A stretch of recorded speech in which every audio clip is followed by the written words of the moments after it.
நம பார்வதீவதையே அரர் மகாதேவ. அன்பார்ந்த பக்தி ஒளிஞர்களுக்கு சுவாமிநாதன் அனந்த கோடி நமஸ்காரங்கள்.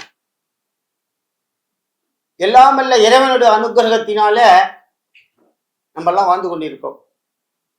ஊரில் உயிர் இருக்கும் பொழுதல்ல, ஊரில் உயிர் இருக்கும் பொழுதெல்லாம் நான் நிலாவி இருப்பேன் எல்நாதனை.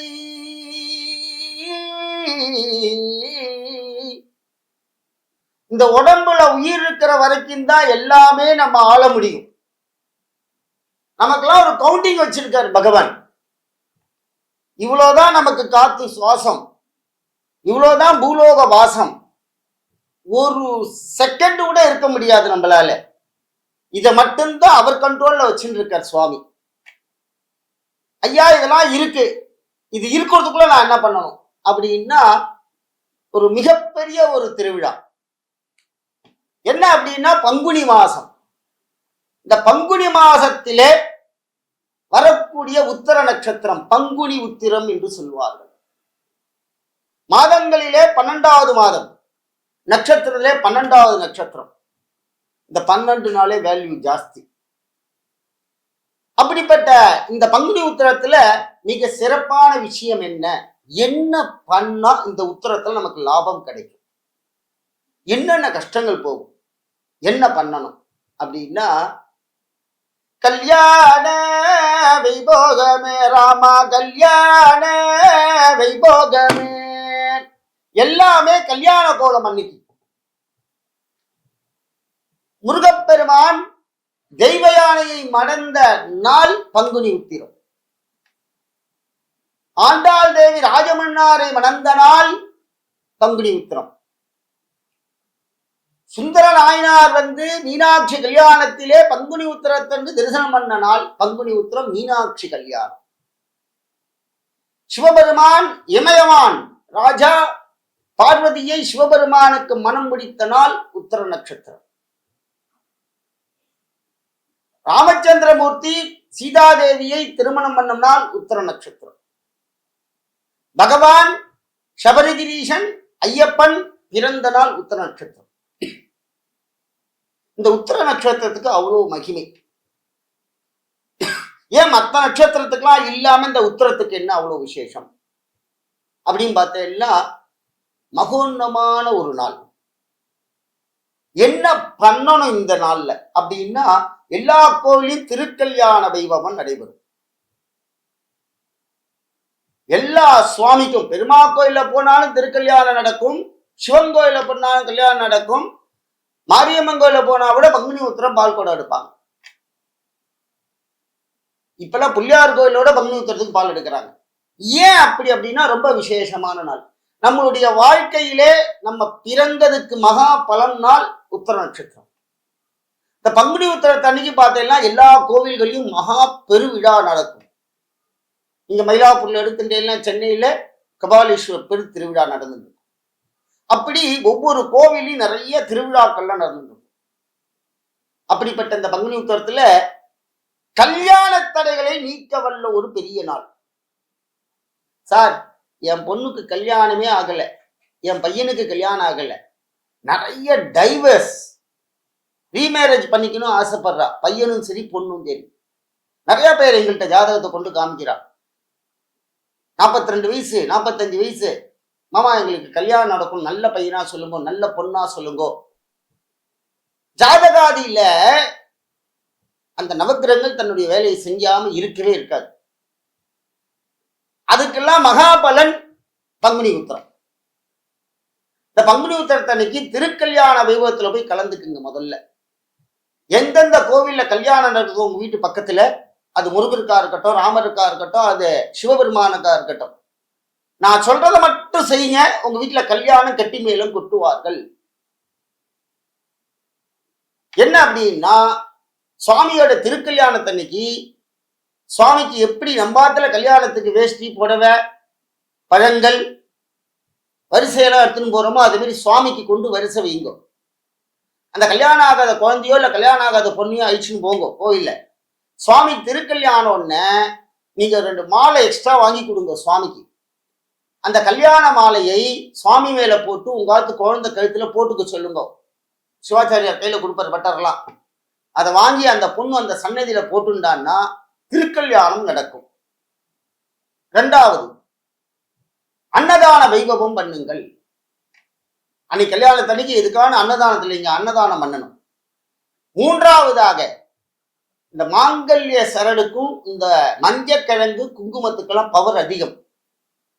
சுமங்கலியோட தோஷங்கள் எல்லாம் போகும். நம்ம ஆத்துல சுமங்கலில யாரும் இறந்து போயிருப்பா, ஏக்கத்துல இறந்து போயிருப்பா. அந்த தோஷ சாபங்கள்லாம் நிவர்த்தி ஆகும். பிதர்களுடைய தோஷங்கள்லாம் நிவர்த்தி ஆகும். எல்லாம் அங்க வர சுமங்கலிகளுக்கெல்லாம் மஞ்சக்கிழங்கு சரடெல்லாம் கொடுங்கோ. இந்த கல்யாணம் ஆகாத குழந்தைகள் கையால கொடுக்க சொல்லுங்க.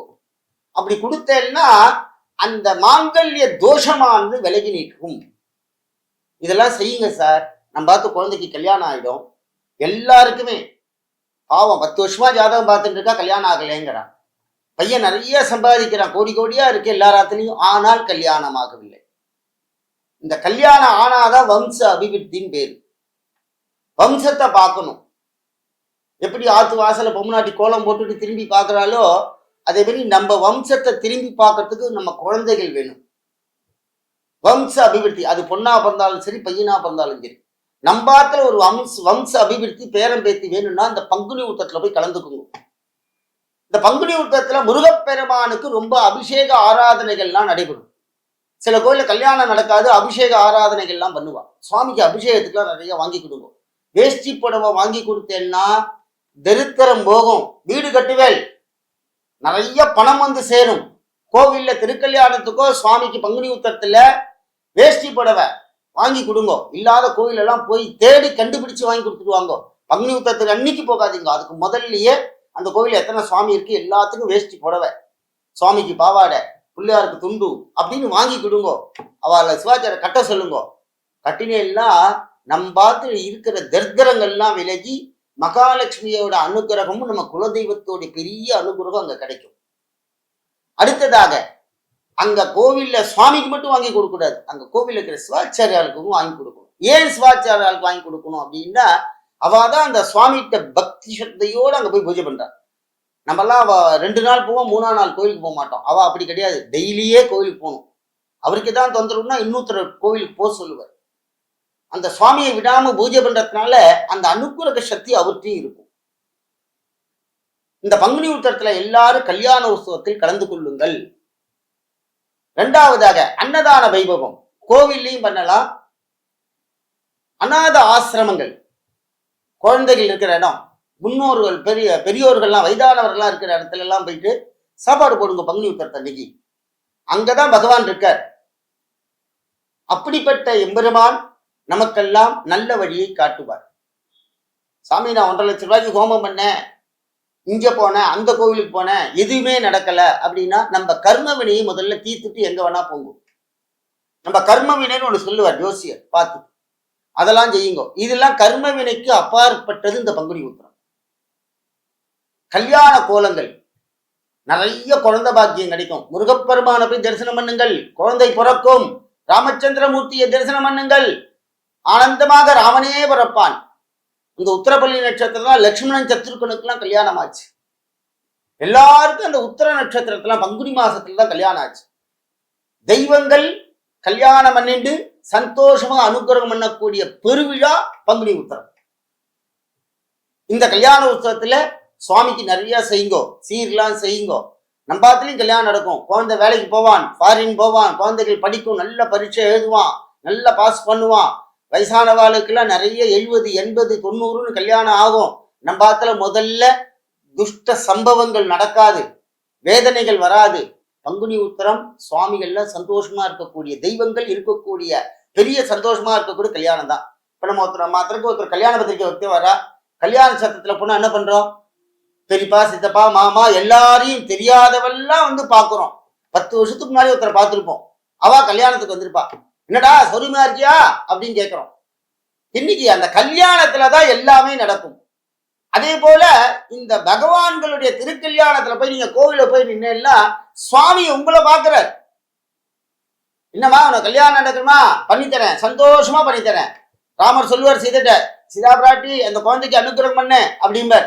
முருகப்பெருமான் தேவியான்கிட்ட சொல்ல, தேவியானே அந்த குழந்தைக்கு அனுகிரகம் பண்ணுங்க. பரமேஸ்வரன் பார்வதியை கேட்கிறார், பார்வதி தேவி அனுகிரகம் பண்றா. சிவபெருமான் தியானத்துல இருக்கும் பொழுது பார்வதி தேவி கண்ண முடிந்த மன்மதன் அன்பு விட்டு எல்லாம் நடத்தினான். கடைசி அந்த மன்மதனுக்கு மீண்டும் உயிரை கொடுத்தார் இந்த உத்தர நட்சத்திரம். மன்மதன் இல்லைன்னா இந்த பூலோகமே இல்லை. அப்படிப்பட்ட நாள். இதுல விட இன்னொரு விசேஷம் என்ன அப்படின்னா, காவடியா காவடி கந்த வேலன் காவடி, கண்கொள்ளா காட்சி தரும் கடம்பனுக்கு காவடி, வெற்றிவேலன் நாமத்தில விதவிதமாய் காவடி அப்படின்னு முருகப்பெருமானை பாடுகிறோம். கடம்பன் காவடி எடுத்த நாள் பங்குனி உத்திரம். அன்னைக்கு காவடி எடுத்தா ரொம்ப விசேஷம். பங்குனி உத்திரத்துல காவடி எடுத்தன்னு வச்சுக்கோங்கள, கர்ம வினை இல்லை சார். 14 பிறவிகளும் செய்த பாவங்கள் இந்த காவடி எடுக்கிறதுல போகும். சில பேர் எல்லாரும் வேண்டிப்பா காவடி எடுக்கிறேன் காவடி எடுக்கிறேன்னு. இந்த காவடிய மகத்துவம் என்ன? முருகப்பெருமான் சொல்றார், கடம்பன் அவ்வளவு கஷ்டப்பட்டான். கடம்பன் முருகன்ட்ட சொல்றான், நான் காவடி எடுத்துன்னு வரேன்னா அவருடைய கஷ்டங்களை எல்லாத்தையும் தூக்கிட்டு வரான். காவடி கஷ்டங்களை சுமந்து கொண்டு போகும். எங்க போய் சமர்ப்பணம் பண்றோம்? முருகன்ட்ட. அந்த முருகப்பெருமான் நம்மளுடைய கஷ்டங்கள் எல்லாம் காவடியிலேருந்து எடுத்துக்கிறார். அதுக்கப்புறம் பாருங்களேன், இந்த வருஷம் காவடி எடுக்கிறா பார்த்தீங்கன்னா வாழ்க்கையில பல மாற்றங்களை பார்த்து கொண்டே இருப்பார்கள். காவடி எடுத்தா அவ்வளவு விசேஷம். யார் வேணா எடுக்கலாம். முருகப்பெருமானுக்கு ரொம்ப பிடிச்சதே காவடி தான். அந்த காவடியில அவன் என்ன பண்றான் அப்படின்னா, தூக்கிட்டு வரும்பொழுது அவனுடைய சரீரம், அவனுடைய நாமதயம் என்ன தெரியுமா வருது? சிவல் முருகனுக்கு அரோகரா, வேலவனுக்கு அரோகரா, கந்தனுக்கு அரோகரா, மூச்சு விடாம சொல்லின்னு போறான், முருகா முருகா முருகான்னு. ஏன்? அவனுடைய கஷ்டங்களை எல்லாம் முருகப்பெருமானிடம் சுமந்து சுமந்து கொண்டு போய் செல்கிறார். முருகப்பெருமான் அவனை அப்படியே அணைச்சுக்கிறார். வாடா என் செல்லமே, உன் கஷ்டங்களை எல்லாம் தீர்த்து வைக்கிறார் இந்த காவடியில் என்று சொல்லுகிறார். அதான் அந்த காவடிக்கு அவ்வளவு மகத்துவம். இன்னும் சொல்ல போனா அந்த காவடி முன்னாடி வாத்தியங்கள்லாம் வாசின்னு போவான். எதுக்கு தெரியுமா? அவனுடைய அந்த கஷ்டமானது தெரியாமல் இருக்க வேண்டும். அந்த வேதனைகள் அவன் மனதிலே துன்புறுத்தக்கூடாது. அந்த சுவாமிகிட்ட செய்யும் பொழுது சுவாமி அப்படியே அவனை மங்களகரமா அழிச்சுன்னு போறாரு. அங்க அவன் கஷ்டங்களை எல்லாம் ஈர்த்துக்கிறார். அப்படியே நீ நன்றாக இருப்பாய் என்று முருகப்பெருமான் அனுகிரகம் பண்ணுகிறார். ஆனால் தான் கடம்பன் காவடி எடுத்த நாள் பங்குனி உத்திரம். கஷ்டங்கள்லாம் போயிடும் சார். முருகப்பெருமானை வழிபடுங்கள், கல்யாண உற்சவத்துல கலந்துக்குங்கோ. ஆனா ரொம்ப மிக சிறப்பான விஷயம் என்ன என்று பார்த்தீங்கன்னா, பங்குனி உத்திரத்துல முருகப்பெருமானுக்கு ரொம்ப விசேஷம்.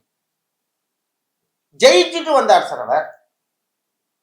சூரனை வதம் பண்ணி ஜெயிச்சு வந்தோடனே தேவர்கள் தெய்வ யானையை கல்யாணம் பண்ணி கொடுத்தார். சுவாமிக்கு அவ்வளவு ஆனந்தம். நம்ம வாழ்க்கையில வெற்றி பெறணும் இல்லையா? வேலை கிடைக்கலன்னு வர்த்தியா இருக்கான், முருகப்பெருமானிடம் போ. அப்படிப்பட்ட முருகப்பெருமான் அனுகிரகம் செய்வார். ஆன்மீக அன்பர்களே, இந்த பங்குனி உத்திரத்துல எல்லாரும் முருகப்பெருமானுக்கு அபிஷேக ஆராதனைக்கு வாங்கி கொடுங்கள். சுவாமிக்கு வஸ்திரங்கள்லாம் வாங்கி கொடுங்க. நம்ம பாட்டில் தரித்திரங்கள்லாம் போகும். கல்யாண பாக்கியம் நிறைய நடக்கும். குழந்தைகள் பிறக்கும். கஷ்டங்கள் தீரும். கர்மவினை தீரும். காவடி எடுத்தால் நம்மளுடைய அனைத்து விதமான கஷ்டங்களை நிவர்த்தி செய்து கொடுப்பான் எம்பெருமான் முருகப்பெருமான். வேலுண்டு வினையில்லை, மயிலுண்டு பயமில்லை, உறைவள்ளும் குறையில்லை மனமே, எங்கள் உண்டு கருணை உண்டு மனமே, ஓயாது ஒழியாது உள்ளாமும் சொல்பவர்க்கு நெற்கதிதா தந்திடுவாய் குமாரா, என் வேலவா வேலவா. ஆன்மீக அன்பர்களே, பங்குனி உத்திரத்துல முருகப்பெருமானுக்கு நிறைய செய்யுங்கள். எல்லா கோவிலின் திருக்கல்யாணத்திலே போய் கலந்து கொள்ளுங்கள். நமக்கு கண்டிப்பாக எம்பெருமான் இந்த திருக்கல்யாண கோலத்திலே நமக்கு நல்ல ஒரு மங்கள அனுகிரகத்தை பண்ணுவார். முருகப்பெருமான் நம் கஷ்டங்களையா நிவர்த்தி பண்ணி ஆனந்த கோலாகலத்துடன் அனுகிரகம் செய்வார். ஆன்மீக அன்பர்கள் எல்லோரும் பங்குனி பெருவிழாவிலே கலந்து கொண்டு எல்லாமல்ல இறைவனுடைய அனுகிரகத்தை பாத்திரமா இருக்கட்டு கிடைக்கிறோம். ஜானகி காந்த ஸ்மரணம். ஜெய ஜெய ராம ராமா. வெற்றிவேல் முருகனுக்கு அரோகரா.